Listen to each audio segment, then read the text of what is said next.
Does everything have a bright side to it? Of course. It doesn't always outweigh the negatives, but everything has a bright side to it. This makes happiness a choice. And here we say that the discipline of being happy is the ultimate discipline. With that said, welcome to the Ultimate Discipline Podcast, where we meet with people who are practitioners of this exact discipline, and we hear their cool stories of cultivating happiness through challenges in their life. I am your host, Sean Greenspan. Let's get to it. What's going on, everybody? I am so excited to have Mark Sisson on the podcast today. I was in the gym this morning, and Bo, the owner of my gym, has a big library of books, and I saw Mark's book up there, and I started chatting with Bo about it. He's one of the guys I respect, Mark, when it comes to his fitness and nutrition knowledge. And he's like, yeah, that's one of the books. Like, you got to get it. You got to read it. For those of you that don't know Mark, he's had an awesome life as an athlete, as an author. He's well respected for, the book that he wrote, the company that he made, Primal Kitchen. Maybe you know him from the buffalo sauce. That was my first introduction to Primal Kitchen. I actually, Mark, the first time I came across you and your name was actually through Peluva. I was looking for a new barefoot shoe, and I know that's probably backwards from most people. Came across, started doing some work with you guys as well, but also started wearing the shoe. Right.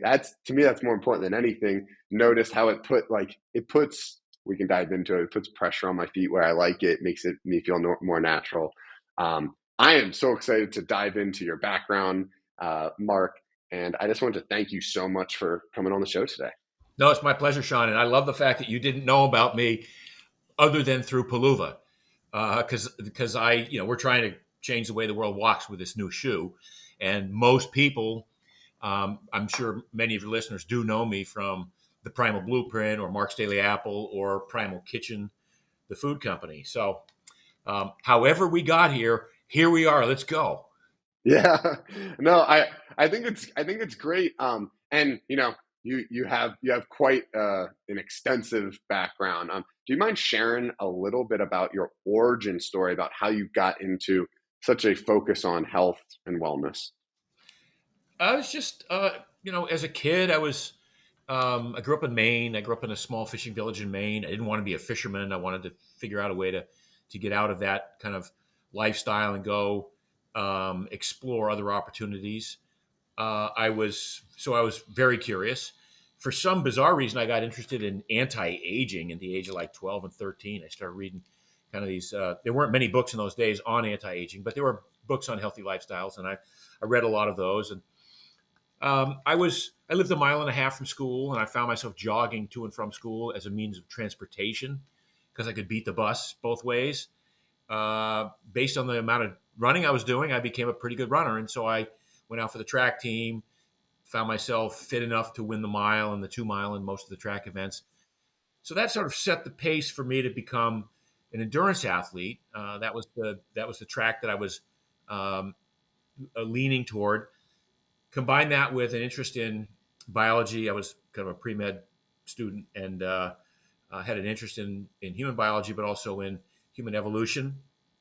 And so over the years, I became a good runner. I mean, I finished fifth in the U.S. National Championship Marathon in 1980, and I finished fourth at Ironman. So I was a fairly decent athlete, but was always interested in human performance and things that I could do to improve my performance, which in the world of endurance means going faster.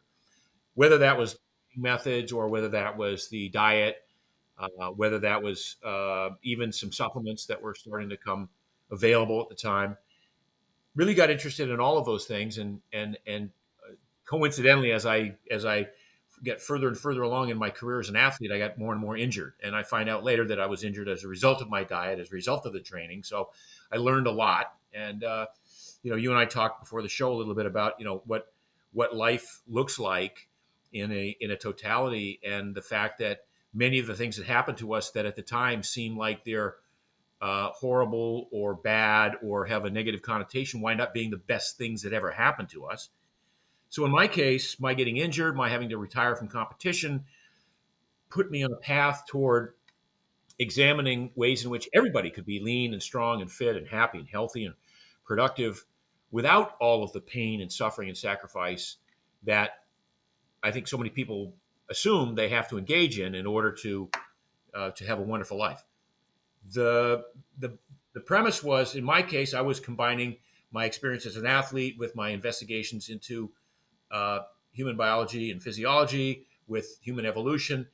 And over the years, I came up with this idea that most of what happens to us and how we manifest ourselves as strong and fit and healthy has to do with our behavior, right? It has to do with how the genes express themselves, how we turn on the genes that burn fat, how we turn on the genes that build muscle, how we turn off the genes that store fat or tend to want to make us sick. And so my life's work became about discovering these hidden genetic switches that we all have. So I wrote a lot of books. I think I'm at 11 books now on diet and exercise and training and kind of coaching people in ways in which they could become fitter and stronger and healthier if they want to. I don't have, necessarily the only way. I just have a way that's been proven over the years. As I started writing books and as I started talking more and more, I also had a blog called Mark's Daily Apple. It became the number one blog in the ancestral health sphere, 2006, and still going strong.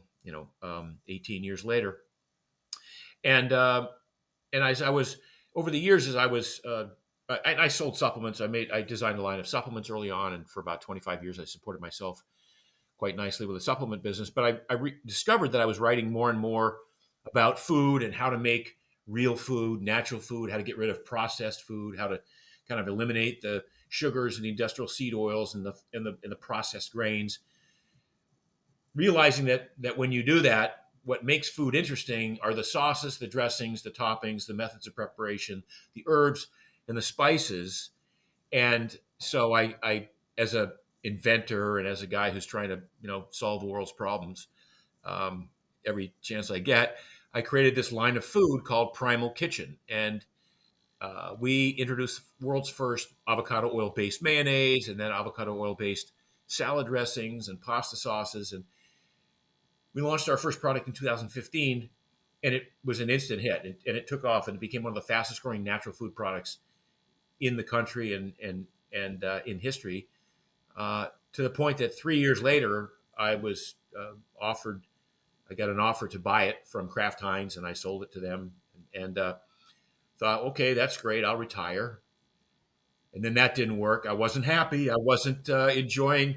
I wasn't extracting the most pleasure out of every possible moment by thinking about ways in which I could play golf or learn how to, needlepoint or something like that. Yeah. The retirement life.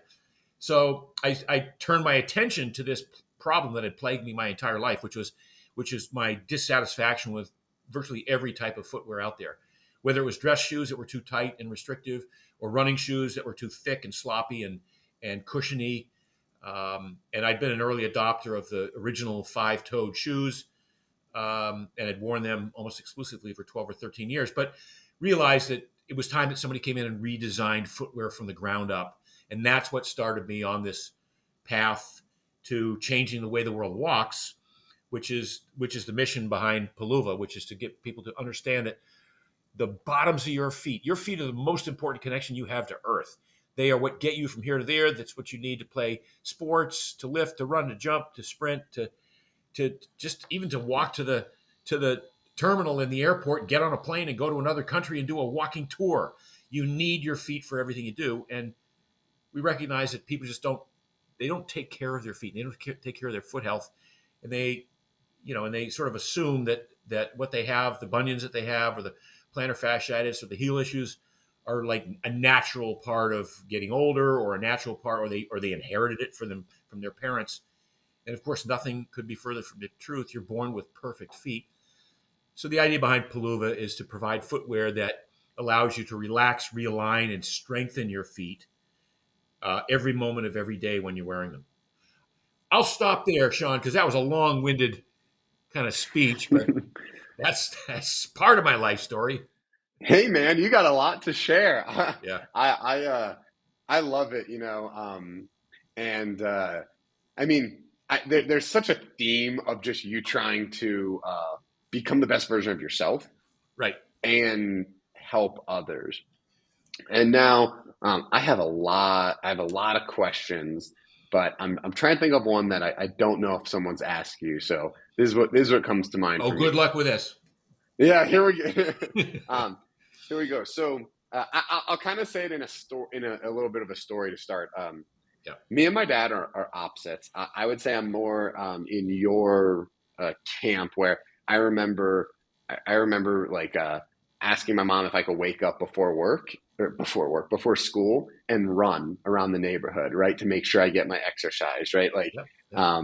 Yeah. like asking, like at 11 years old, asking for like not sugar, stuff like, hey, can we have extra fruit today or something? And that's, it's kind of like went along with the theme of my life. Like I am, I am certainly, I don't want to say always, but frequently looking to be healthier and help others change. My dad gives me pushback on that because he thinks that comes from an inherent lack, right? Like, why do you feel like you need to be better or healthier, or why do you feel like I need to change? Because it's my dad. I'm always like, dude, exercise, like start making protein shakes in the morning, all that stuff. So I want to ask you, what's the root of this like want to change that you're experiencing? Because it seems like that's a consistent theme. It also, from my research of you, my brief interaction with you here, it doesn't feel like it's rooted in like, you know, oh, like I'm sad, so I want to be happy. I'm unhealthy, so I want to be healthy. Like it doesn't seem like it's rooted in something negative. Um, Nor do I feel that way for me. But my dad has posed that question to me, and I actually haven't had a great answer to. Yeah. Well, it's different for everybody. I think people do things for different reasons. I think I just wanted better. I wanted not that the status quo wasn't good or great. As I tell people, we were poor, but we didn't know it. Right? I had a great life as a kid. And, we rode bikes and played army and did all the politically incorrect stuff that people can't do now. But I had a great life, but I always wanted to improve my lot in life, and I really do think that that's something that you're maybe born with, and it's not a bad thing. I mean, it's I the opposite is to just sort of cruise through life. And I'll give you an example. My wife, she just loves life. She doesn't worry about anything. She doesn't. I mean, she's into self improvement and she works out, but she doesn't think in terms of like I have to do this to improve my station or to improve whatever. She just enjoys every moment as it comes by. I am more in the camp of what's next. That's sort of my big thing is what's next, and that's when I described my journey, however briefly the description was. When I was in business with the supplements, I had a good business, but my brain's always going, what's next? Like, what else can we do? It's almost like uh, in improv classes, yes and right. It's that concept of not yes but or no. It's yes and. So for me, it's always been what's next, and that's what got me into Peluva after I had a very successful exit from my company and had all the money I needed for the rest of my life. It wasn't about that. It was just about, okay, what's next? One of the things as an endurance athlete, you're out there alone. You're training hard, and you're putting in the miles, and you're trying to improve, your times and your performance. Uh, but it's a really interesting. It's first of all, it's not fun. It's what I would say. You're managing discomfort all day long in your workouts. You're managing discomfort to the point that you see how much discomfort you can handle in your training, so that when you get into a race, then you can really handle discomfort. And hopefully, if you're the one who handles it the best, you win the race. It's really Yeah, it's almost a perverse way of looking at it. And I've tried to go back and examine my choices there. Like, why would I do that? I mean, again, as a kid, I was small. not big enough to play football, basketball, baseball. I gravitated to running. I became good at running, but I was also bullied in school. I was beat up, and in those days, kids beat kids up on the way home from school. So maybe that's the reason I became an Iron Man, right? Somewhere in the back of my mind. I don't know, but I always felt compelled to do the next thing, to like, what's next? Like, what can I do? Not from not so much, I think, from any sort of insufficiencies, as just, I think humans in general want to improve their lot. They want to move up to the next level of comfort. I mean, I think seeking security and seeking comfort are two innate, they're feelings that we're born with, and the desire to have security. In Maslow's hierarchy of needs. So my desire to have security kept me uh, going in business, because I wanted to be able to not have to worry about feeding my family or whatever. That's the negative side of it. The positive side of it was that it was always just a fun challenge. Business is not easy, but it's, I'm sharing this business with my son, Kyle, and we're having fun together doing it. And it's got its roller coaster ups and downs. It's some of the stuff that happens is like, holy shit, what happened there, and who messed up there, and how did that, how are we going to get out of this hole? On the other hand, the whole process is one of growth and learning and accomplishment, satisfaction, and all of those little kind of hits that you want to get from dopamine, and serotonin, and all the neurotransmitter hits you want from having moments every day that make you feel alive, make you feel like you're making a contribution. That's another thing. I think um, Yeah. most people want to feel like they're making a contribution Yeah. in whatever way they can. So yeah, I guess that's, you did ask a tough question, Sean. Good for you. um, well, part of it is I do have some questions that might be a little more, you know, uh, we'll say common, I definitely want to ask them. But it's something that uh, I was curious about. Like I've written like a mission statement of my life. Like I don't know why we're here as humans. I'd like to think I know why I'm here, and my mission statement boiled down is basically to acquire as much wisdom as I can through experience or direct learning, and to pass it on to as many people as possible, but also as deep as possible, right? Like changing somebody's entire life counts as a million points in the game of life versus, helping a bunch of people get a little information. Maybe it counts as 1 point a bunch of times. And that's really, in my opinion, what you're doing, right? Like, and you're doing it on an amazing scale. You're like, I learned all of this about nutrition. Now I'm going to start Primal Kitchen, deliver a value to people, because most people aren't going to learn it, let alone go make their own avocado oil based mayonnaise or whatever. And then you're delivering like a valuable like resource, and I think that's wonderful. Same thing with the shoes, right?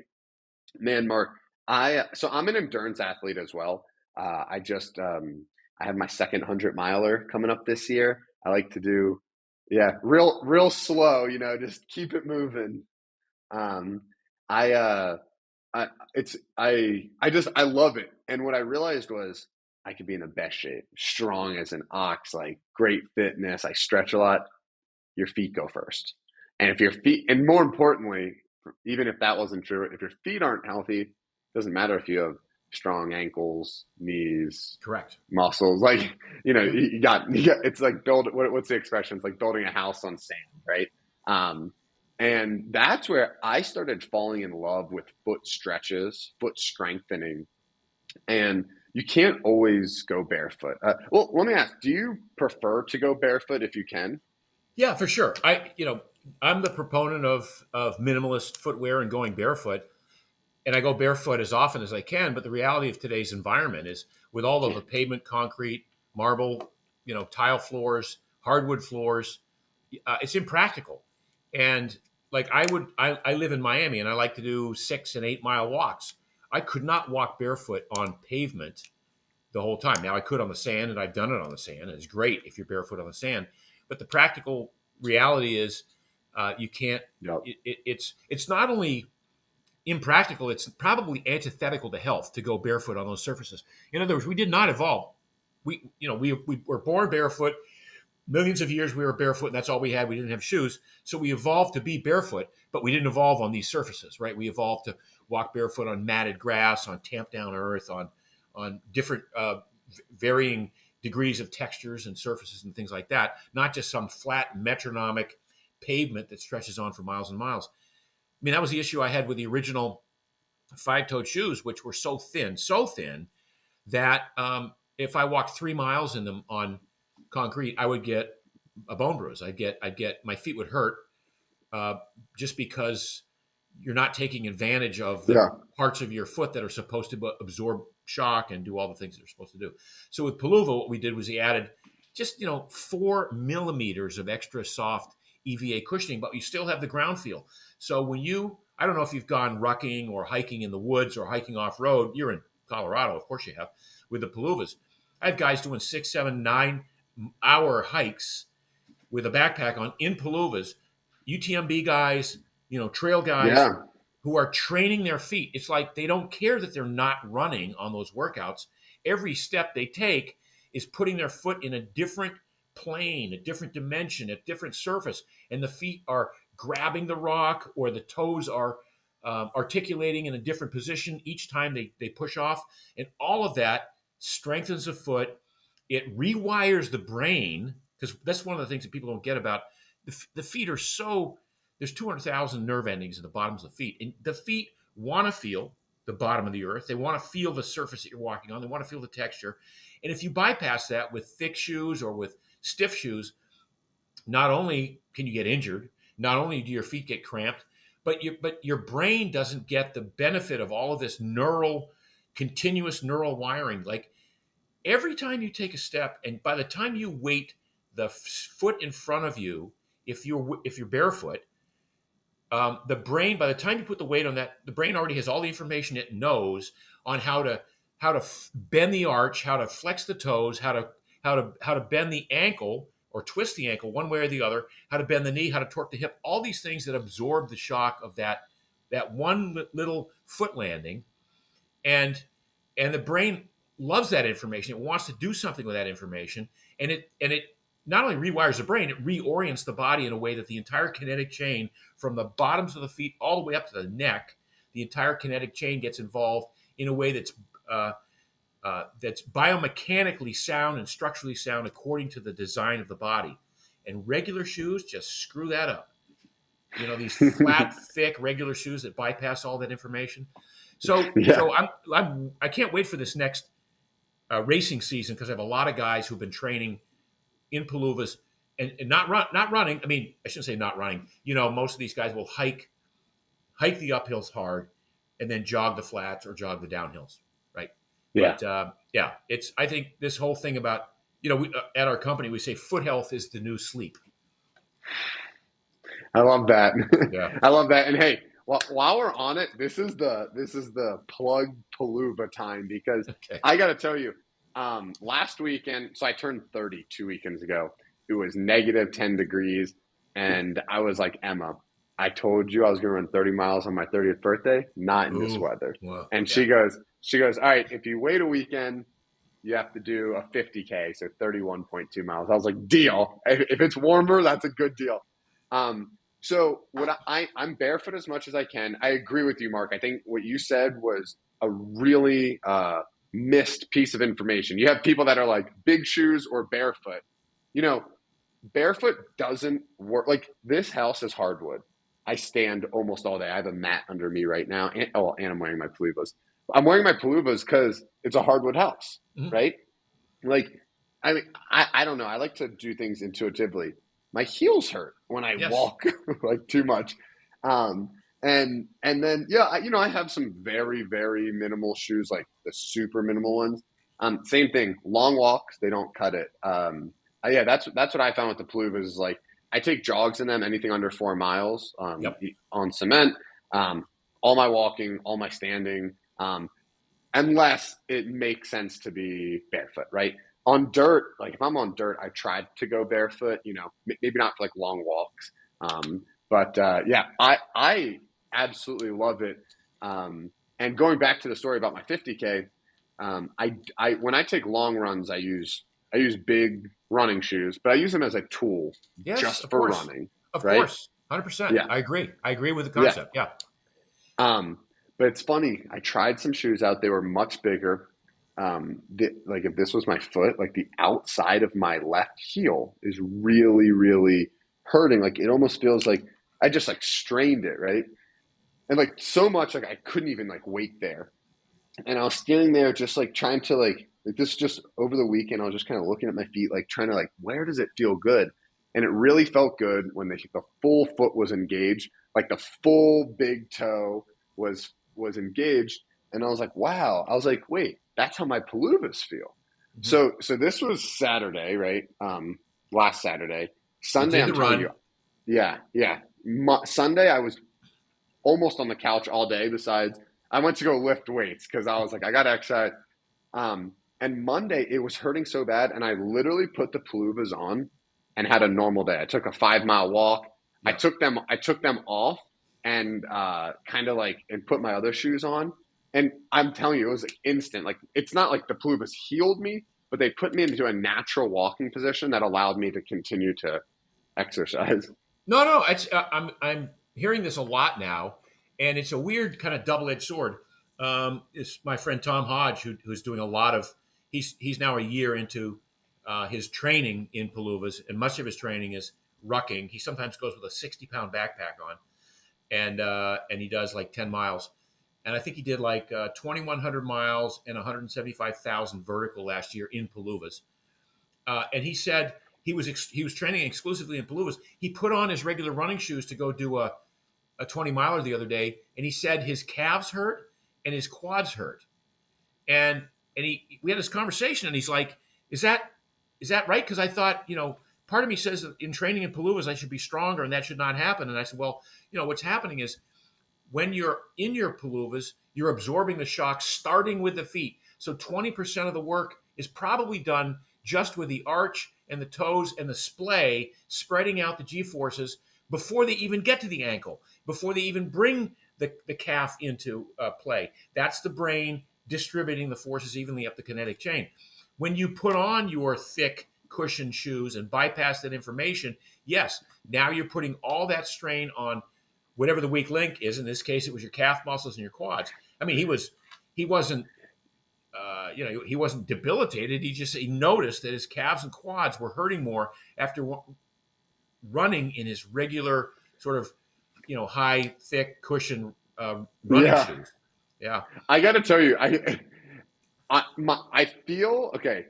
I love how you're connecting to the brain. I feel like I'm walking dumb when I walk in my big shoes. So I have one pair of shoes that they're basic. They're called canes, and no nothing against canes. I own two pairs. I wear them right.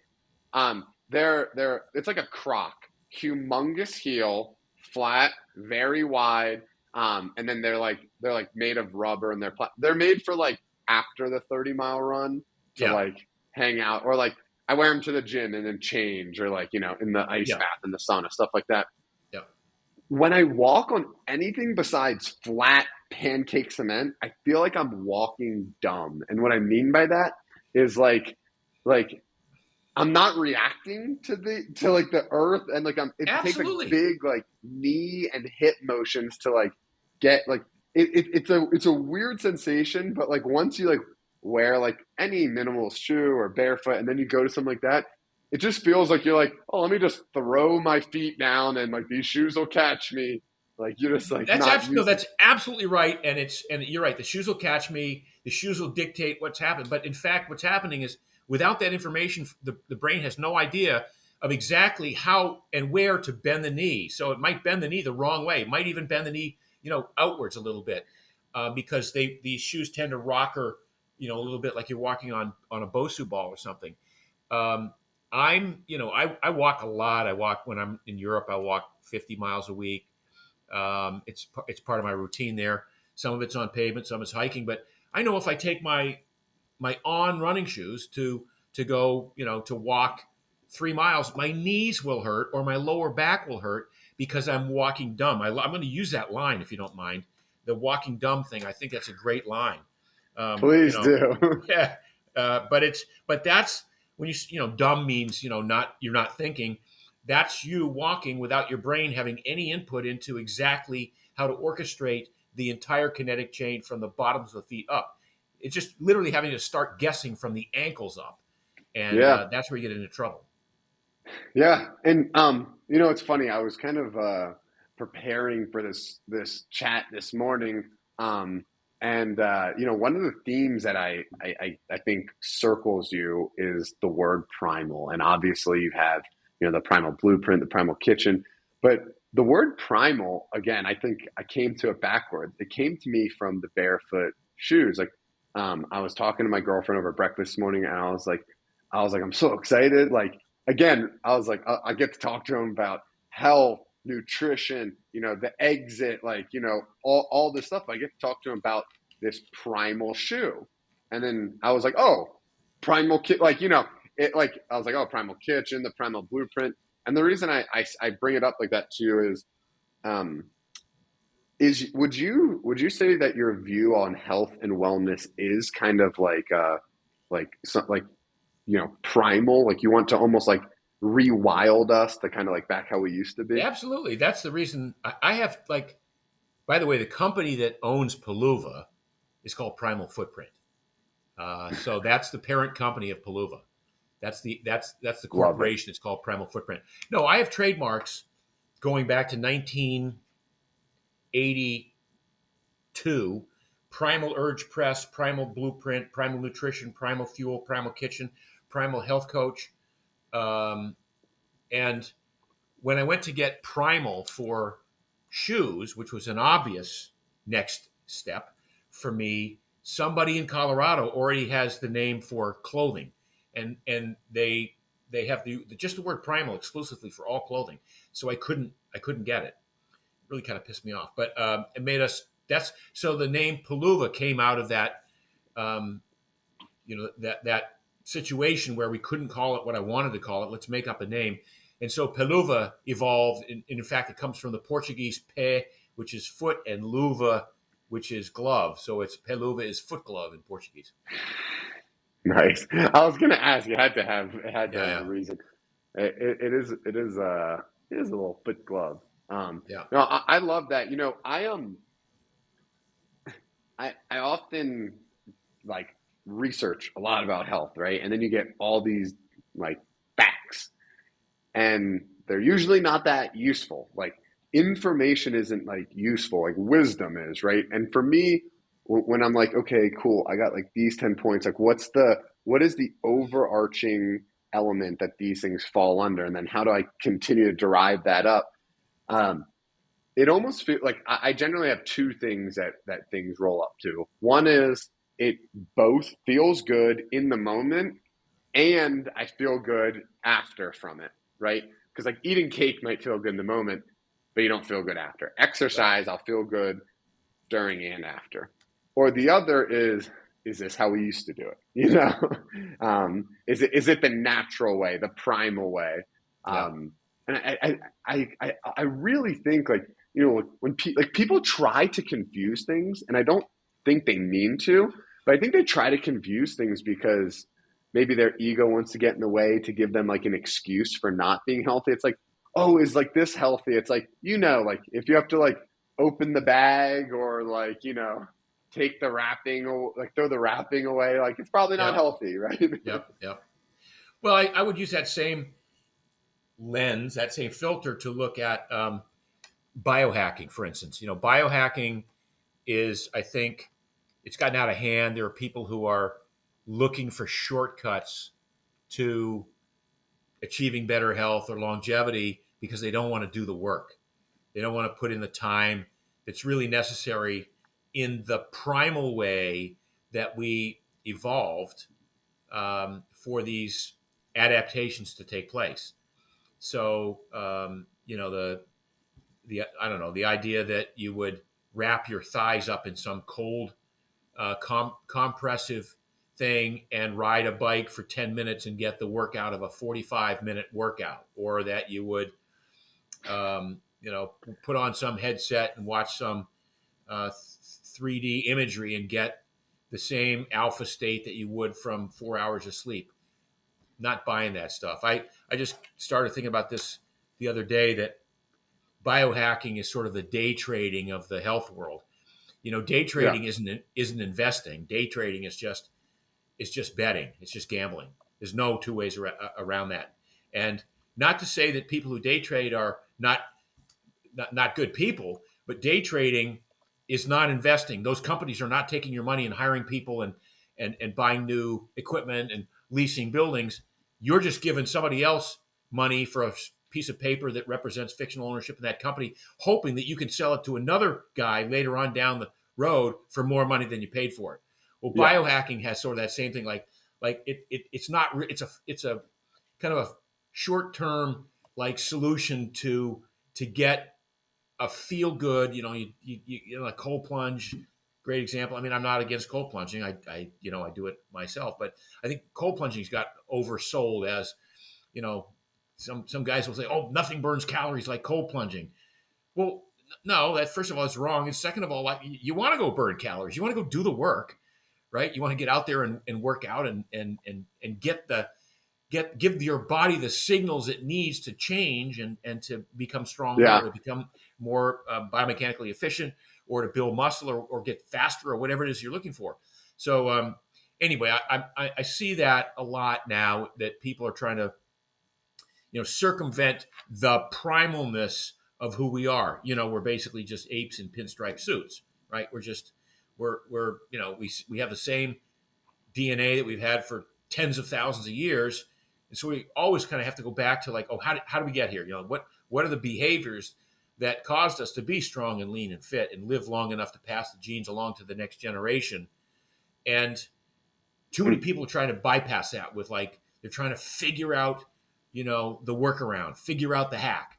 And sometimes that it doesn't piss me off, but I just have to chuckle at the things people are willing to do, to not have to go do the actual work. I couldn't agree more. And, are you familiar with Dr. Zach Bush by any chance? Yeah, yeah, I really like, his work. And he recently said on a podcast I heard, he's like, I don't know what makes us think that we can do health better than nature, right? yeah. No technology is going to outdo health.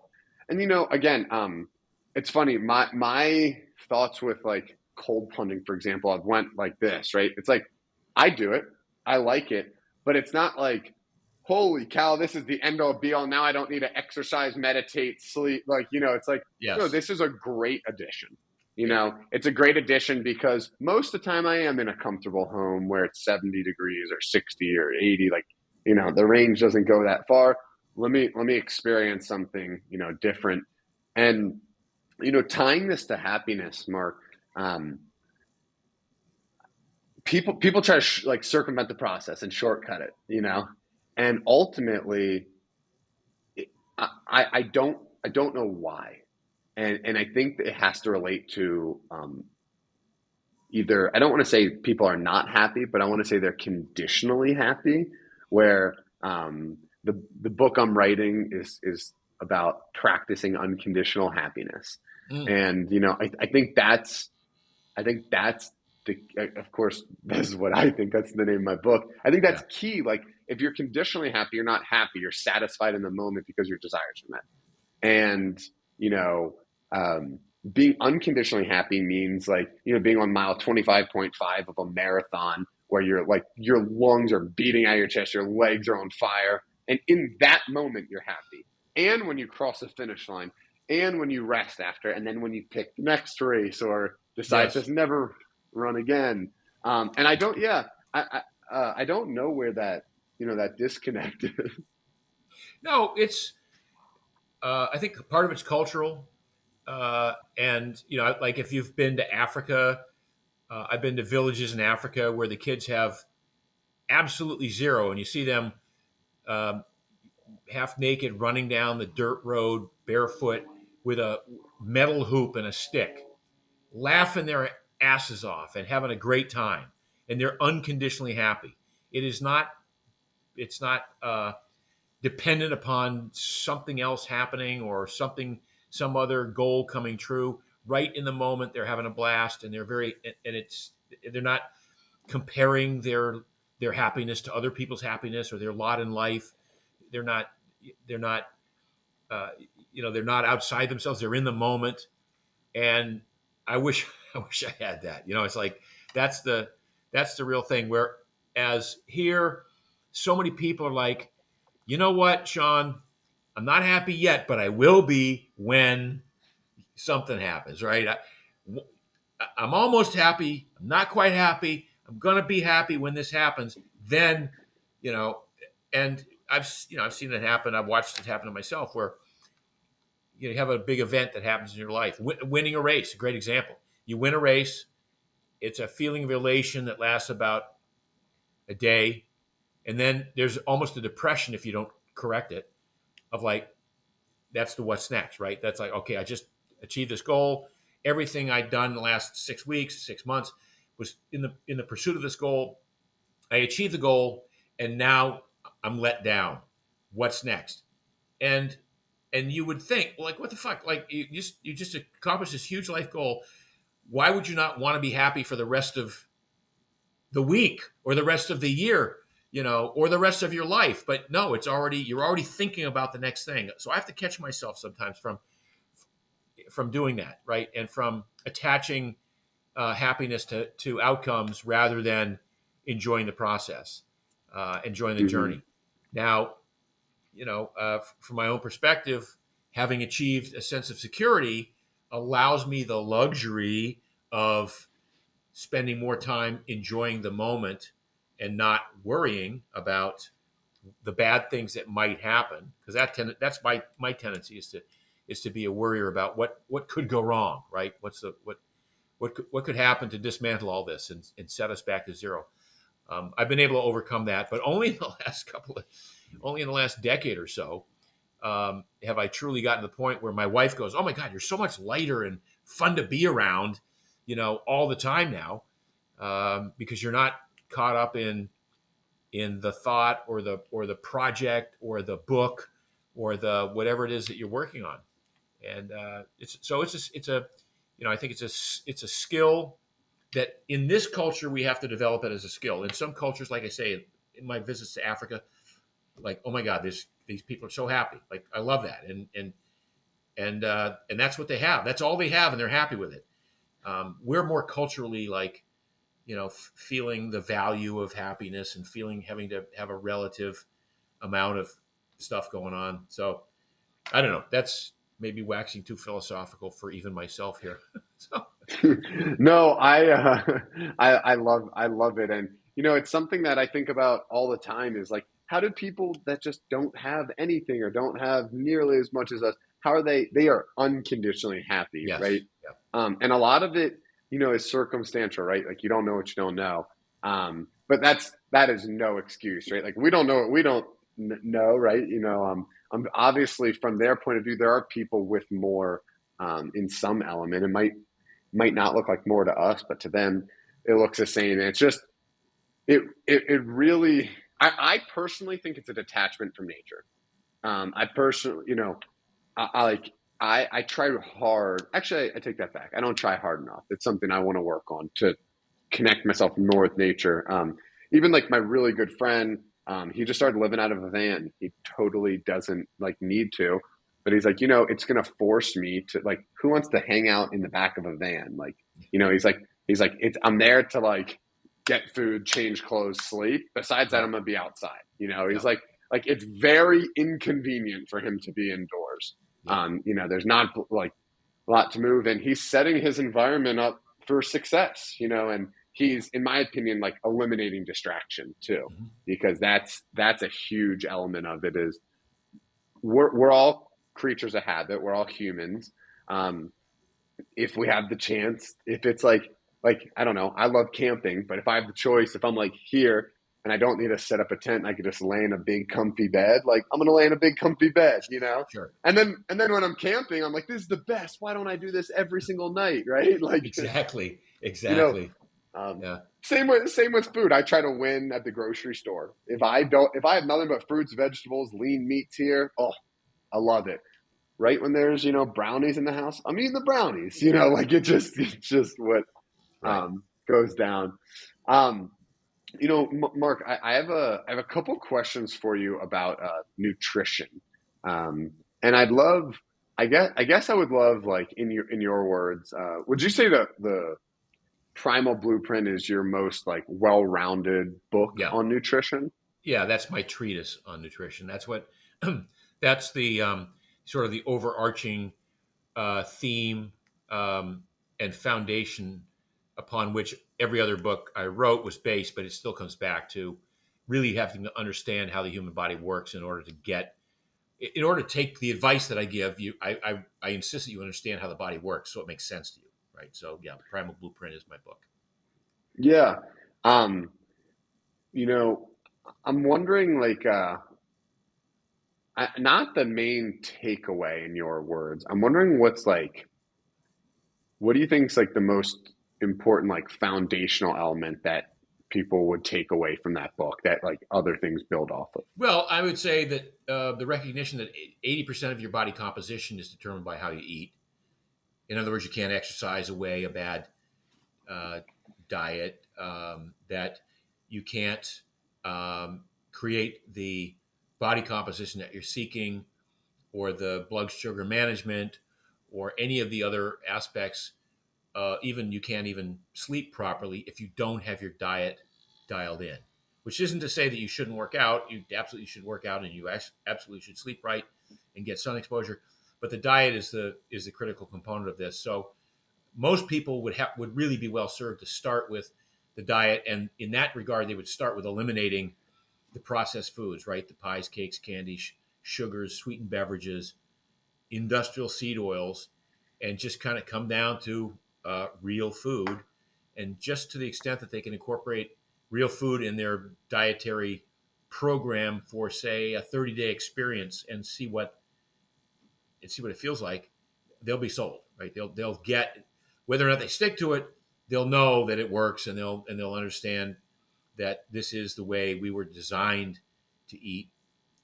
Natural foods, lean proteins, healthy fats, some amount of starchy carbs, green leafy vegetables and fruits, but not dessert at every meal, not sugar sweetened beverages, not all of the stuff that kind of gets, not brownies in the house, that get kind of everybody off track way too often. I mean, the reality is we're surrounded by food all the time, and most of the food we're surrounded by is not good for us. So it's a real problem for a lot of people. It's a real temptation, which is why so many people are turning to Ozempic now, right? They just didn't have the they didn't have the constitution to be able to take 30 days and just address the issue with again lean meats and quality fats and fruits and vegetables.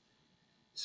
So that's the main takeaway. I mean, look, the other thing is, life is meant to be enjoyed, and I want people to enjoy their life. So I try to tell people, look, don't craft a dietary strategy that you're going to hate, or that you're going to, set yourself up for success. Like, surround yourself with the foods on the list of foods that we provide in the Primal Blueprint. Surround yourself with those foods that you love, and or that you like a lot, and never let yourself go hungry. Don't overeat, don't be a glutton. Learn how to rein in your appetite, but don't make it an unpleasant experience at all. Food is one of the great pleasures in life, and I love to eat, and I make sure every bite of food I put in my mouth tastes fabulous. And in fact, if you tell me you got some new recipe for a kale salad that's going to blow my socks off, I'm like, I'm not buying that. I'm not eating the kale salad. It's just, I don't. The fact you say it's good for me and you say it might be the best thing I could eat, if it doesn't taste good, I'm not having it. So, um, you Yeah. know, I really want people to enjoy life. That comes back to kind of your main theme. Like, I want people to extract the greatest amount of enjoyment, fulfillment, contentment, pleasure out of every possible moment, which means being in the now, which means being able to appreciate those moments as they happen, right?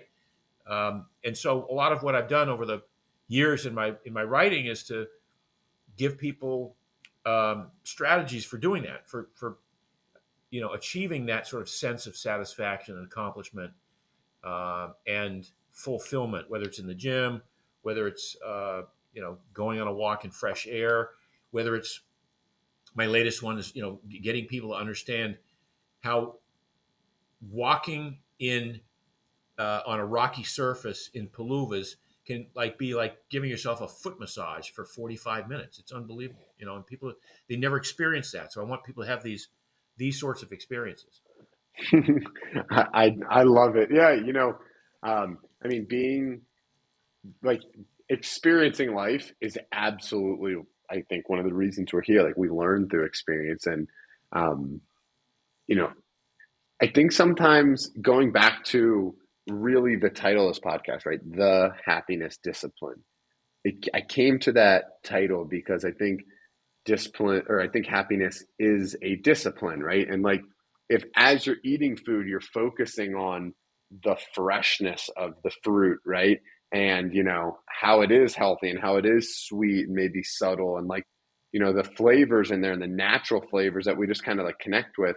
Like, of course, if you're comparing it, like, you could be eating, grapes and be like, oh my God, are grapes the best fruit ever? They're so sweet and delicious. Or you could be comparing it to pizza and saying like this is not as good as pizza. We don't need to Yeah, compare it to pizza.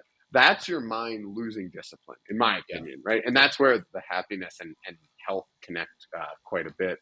Um, I reviewed the laws of the Primal Blueprint, before, Uh-huh. and the one that caught my eye the most was the second law, about avoiding like poisonous stuff. Yeah. And I think when most people read that, they're probably thinking like literally like poison. It was like, like sugars, bad oils, and grains, right? Mm-hmm. Grains is one I do have a question on. Yeah. Like, I mean, I don't love eat how I feel after grains. So it's not that I'm questioning the law. I more want to understand like what makes you think, what makes you say that that's like, poisonous. Well, everybody has sort of a different tolerance for grains. In general, and particularly in this country, we have not we didn't evolve to digest the tightly wound proteins that you find in most grains. So grains didn't even come into the human diet until about 8,000 years ago. Before that, it was impossible. Before we were figuring out how to cultivate and harvest and grow grains and store them and turn them into bread and things like that, grains didn't exist in the human diet. We were hunter gatherers. We were foraging for meat, wild animals, game, fruits and vegetables, maybe some starchy tubers. Grains exist on a spectrum for a lot of people. I don't do well with grains. That's the reason I wrote the Primal Blueprint in the first place. I had from the age of 14 to 47, I had irritable bowel syndrome. I had arthritis in my feet. I had tendonitis in my hips. I had gastroesophageal reflux.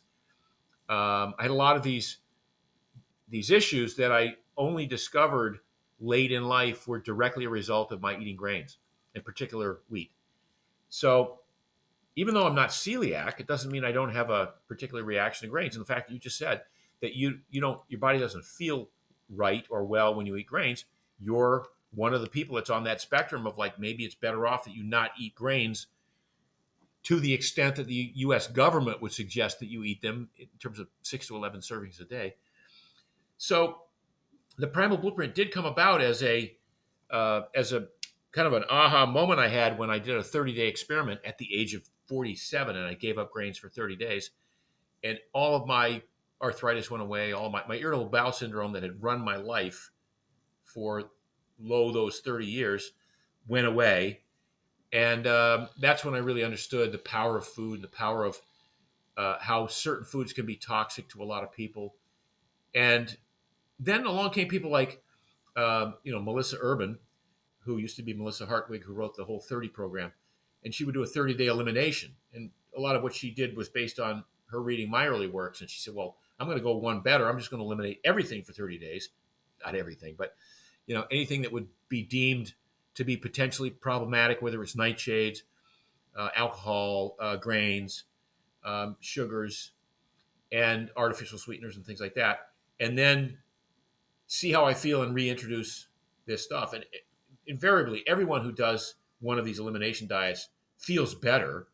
It's a challenge for a lot of people. It's you're giving up stuff that you've been eating your whole life. But as I said, if you find ways to keep your pantry stocked or your refrigerator stocked with the good stuff, and then whenever you're hungry, you feel the need or the urge to go, off the program, just don't let yourself go hungry. It's a good strategy to figure out what foods you are, that are problematic for you. So when I say don't eat poisonous things, like for example, a lot of people don't eat tuna fish anymore because of mercury. They're afraid of mercury. Mercury is a poison, right? Well, that doesn't mean necessarily that you can't ever have tuna again as long as you live. But if you were having a tuna fish sandwich every day for your whole life and your mercury levels are high and you were eating the wrong kind of tuna, that's a poisonous thing that builds up over time. I've always, the last 5 years, you've heard nothing but industrial seed oils are horrible for you, right? So stay away from canola, soy, bean oil, corn oil.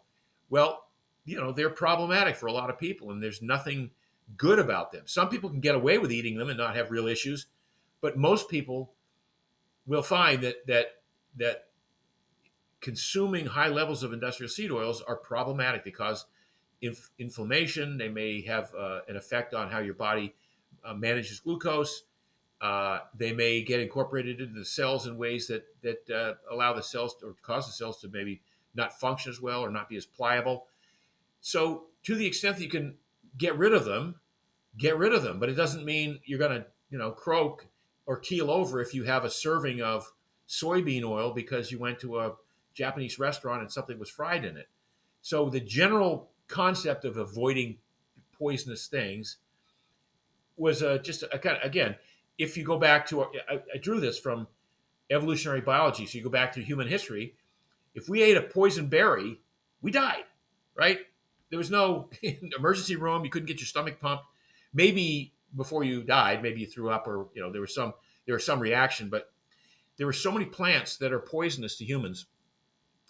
One of the reasons we have these taste buds, virtually everything that's sweet is probably good for us or okay to eat, right? At least in nature, going back thousands or tens of thousands or hundreds of thousands of years. Many of the things or most of the things that are bitter are actually toxic, certainly in their raw state. So most of the things that are bitter that we even today find bitter, most of us would choose to prepare them by boiling them or steaming them or sauteing them or denaturing them in some way. That's our taste buds. That's our natural, normal human taste buds helping us out, helping us to identify those things which are probably good for us and those things which are probably bad for us. So anyway, that avoid poisonous things was kind of it was just the corollary to eat lots of plants and animals, right? Which is the rule number one. Yeah, yeah. No, I really love that. And it's funny, you do get the people that try to be very extreme, and it's awesome to see their discipline, their commitment to it. And you just want to make sure they don't lose out on, certain experiences, in life. And Yep. I learned that lesson, talking to my friend Sam Johnston. Every single day for lunch, he eats a full pound of grass-fed, grass-finished beef. He works out a ton, and that's his big meal of the day. And I said, Sam, you eat a lot of fat. He goes, no, I don't. And I said, you eat a full pound of beef every day at lunch. He goes, that's one meal. I eat a low fat diet, Yeah. And it was interesting because it just like reframed it. It's like we don't want to get focused on the small stuff, right? Like he's like, he's eating fruit and like low fat yogurt and, stuff for breakfast and, lean chicken breast for dinner with Yes. vegetables. And I'm like, oh, like, when you put it in perspective, you're like, oh, you do eat a low fat diet. Like, who cares Yes. if you have a high fat meal? Same thing. Like, Same thing. it, Yep. yeah, it's very similar concept. Um, Man, Mark, I feel like we could go forever, but I want to be respectful of your time. I got to tell you how much I enjoyed this. I I feel inspired to educate myself a little more. I feel inspired to take action on some of the things I learn and try to inspire others. And I really appreciate this. No, my pleasure. Hey, quick question. I was thinking about this. I saw you changing body positions there.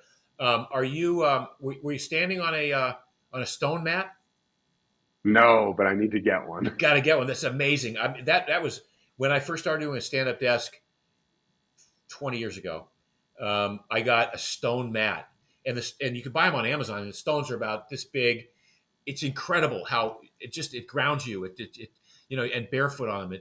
You don't need shoes because of the change. Again, the nature of the surface is changing all the time. Anyway, that's just a little trick for you there. I won't call it a hack, but get a No, stone mat. I love it. Yeah, I've heard some people using it. I should look into it. Yeah, I should look into it. I always try to stand and also kind of like listen to my body. Ran this yeah. morning, lifted weights, stood for a few hours, sitting now. It's all good. No, but I mean, it's one of the things that we see in life. A stand up desk was the thing for a while, and everybody has a stand up desk. And then my friend Katie Bowman's like, "Oh, whoa, that's good, but change positions every 10 or 15 minutes, right? Don't stand. Standing at a desk all day is just as bad as sitting at a desk all day, right? You have to change body positions, and these sort of ancestral postures that we evolved to utilize. Let's utilize them. Anyway, just a little tip in walking out the door here. Mark, I love your passion. Like teaching really is a passion too, and I see it. It doesn't come from anything but like that. You put a lot of hard work, a lot of effort, a lot of focus into learning these things, and you know that they at least work for you and have worked for a lot of other people. So you want to share that, and Yep. that to me really is inspirational. So Cool. if it means anything, keep it up. I appreciate that. I will. I will. Yeah. Thanks, Sean. Oh man. Thanks so much. Appreciate the time. All right. Hey, thank you for watching today's episode. If you got something out of this, it would mean so much if you could just take a second and give us a rating on whatever platform you're watching it on. And it would mean so much to the world if you could just find one person that you think this message resonates with and you can share that with them. Thank you so much for your support. Looking forward to share the next episode with you.